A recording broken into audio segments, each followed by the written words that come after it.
സമാധാനമായിട്ട് ഒരുമിച്ച് നിന്ന് കാര്യങ്ങളെല്ലാം വികസനമൊക്കെ നല്ലപോലെ നടത്തണം. ദൈവത്തിലെല്ലാം സമർപ്പിച്ച് നിങ്ങൾ കാര്യങ്ങൾ മുന്നോട്ട് നടത്തണം. ജനങ്ങളുടെ നന്മയ്ക്കും നാടിൻ്റെ പുരോഗതിക്കും വേണ്ടി സത്യസന്ധമായിട്ട് ഉപയോഗിക്കാനുള്ള കഴിവ് കേരളത്തെ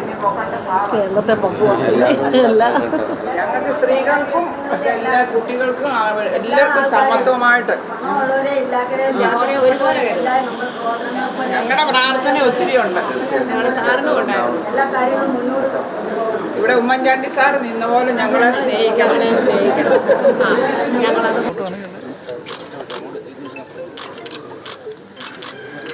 അങ്ങനെ